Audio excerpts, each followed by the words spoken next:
progressive taxation is a key pillar of democratic societies.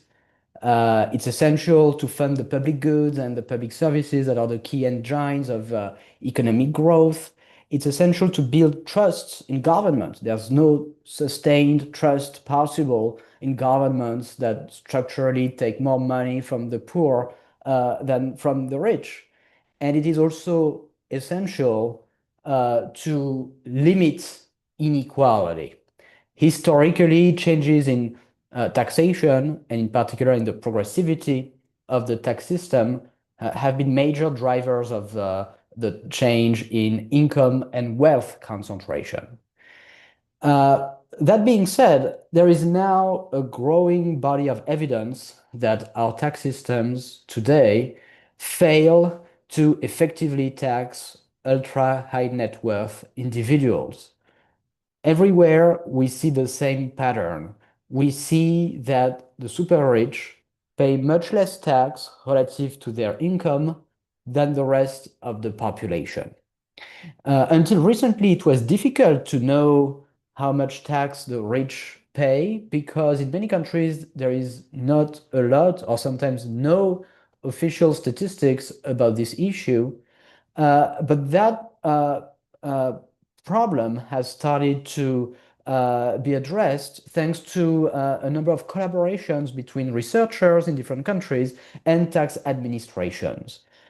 We've had excellent studies in countries throughout the world, very much including in some Latin American countries. And everywhere we see that high net worth individuals think of people who have more than $100 million in net wealth pay much less tax, only about half as much in tax than the working class or the middle class.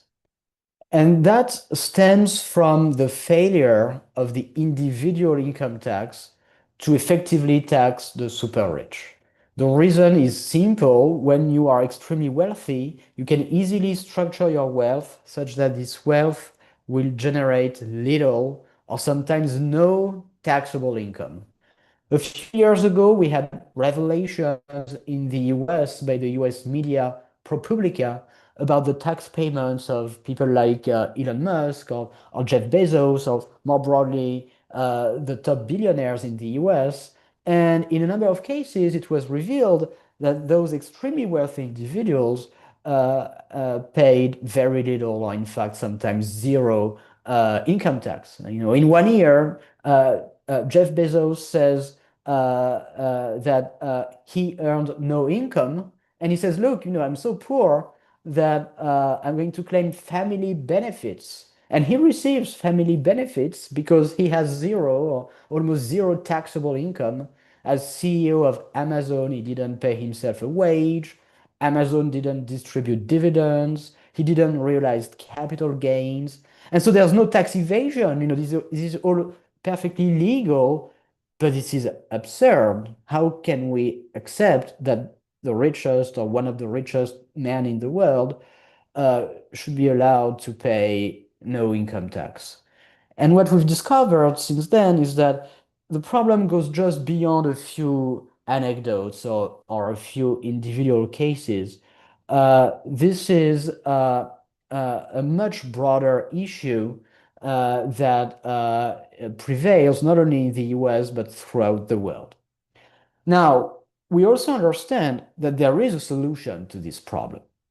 The most powerful, the most effective solution is to have a minimum tax on the super rich. The idea is simple. If you own more than $100 million in wealth, and well, then you should be presumed to earn some income, and so you should have to pay some tax, no matter what the tax law today allows you to do. You should pay a minimum amount of tax. Zero is just too little. Now the question becomes, okay, how do you compute that minimum?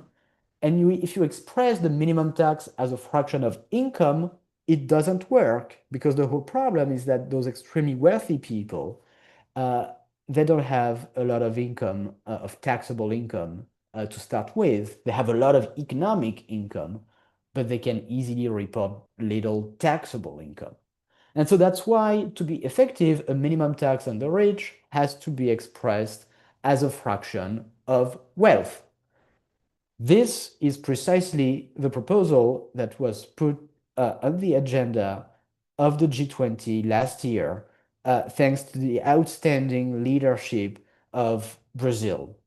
I was very fortunate and very happy to have the opportunity to work with the Brazilian government in this context to put a bold new proposal on the table for international consideration, namely a coordinated minimum effective taxation standard for ultra high net worth individuals.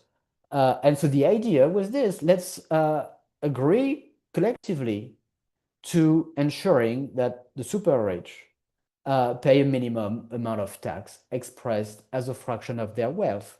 We know we can do that because in 2021, more than 130 countries agreed on a minimum tax for multinational companies, a minimum tax of 15%.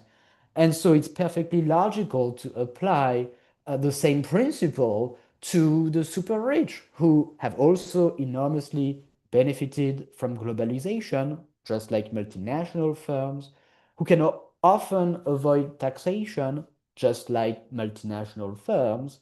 And of course, if we act collectively, we are more powerful than if we just act individually. And and so I really want to comment and to praise Brazil for putting such an important issue on the agenda for international discussion. And it's been amazing to see the remarkable progress that's been achieved in just about 1 year. This idea was nowhere on the map more than 1 year or 18 months ago, and now it's being seriously considered and discussed in ministries of finance throughout the world. In my home country of France, the French National Assembly in February passed a law that would be exactly this, inspired by the G20, by the Brazilian presidency work at the G20.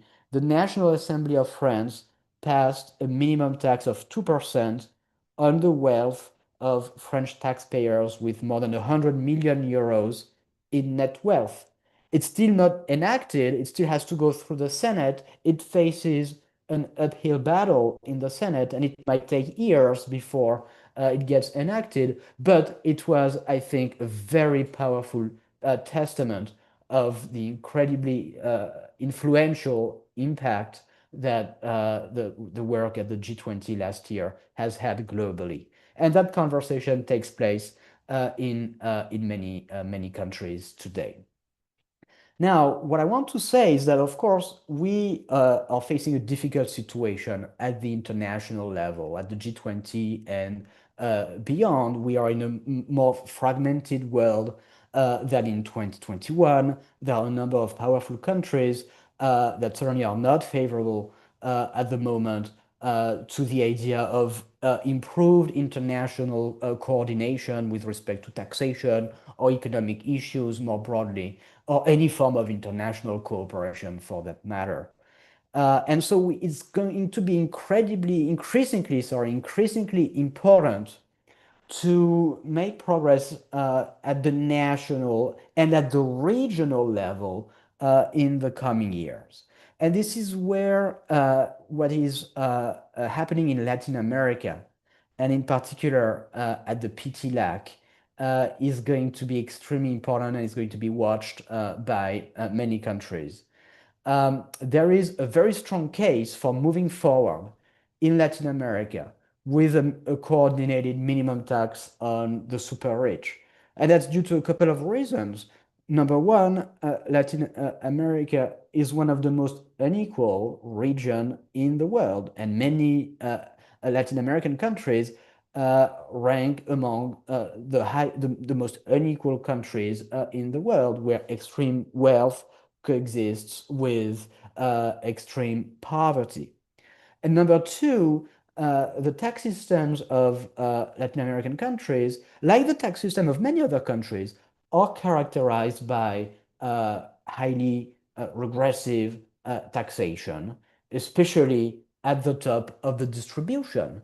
In many countries, the VAT is very important, is very heavy, is a very heavy burden on the working class, on the middle class, but the super rich don't pay a lot of VAT. They can consume only a fraction of their income. They can save most of their income, and the VAT is, of course, only on consumption.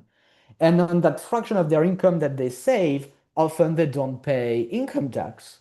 And so their total effective tax rates tend to be very low.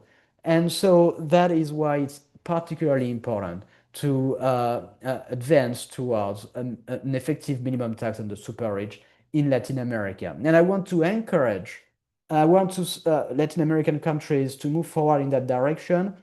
I think it would be particularly powerful to see progress happening at a coordinated level through PTLAC. We are more powerful when we work together. And the countries that are part of PTLAC account for a very significant fraction of global economic activity. They have many very wealthy individuals. And if they chose to say, okay, look, we're going to work together to tax our very high net worth individuals, not only could this have dramatic impact on the economies of Latin America, on the society of Latin America, of Latin American countries, on inequality, on tax progressivity, but it would also have a dramatic impact internationally, globally. I think it could pave the way for a truly international agreement down the road. This is always how it happens historically. You need some countries or some coalition of countries to pave the way, to lead, and to lead by example, and to move first, and then other countries follow suit and they adopt the innovations of other countries. In the past, a country like France has innovated. France was the first to experiment and to implement a VAT, and then the VAT caught fire and it was adopted by almost all other countries. In the 21st century, it could be Latin American countries that show the way and that implement for the first time a minimum tax on the super rich, paving the way for a new global international standard. So I really want to commend the work that's being done at the moment at PTLAC and to thank you again for giving me the opportunity to give those remarks. Thank you very much.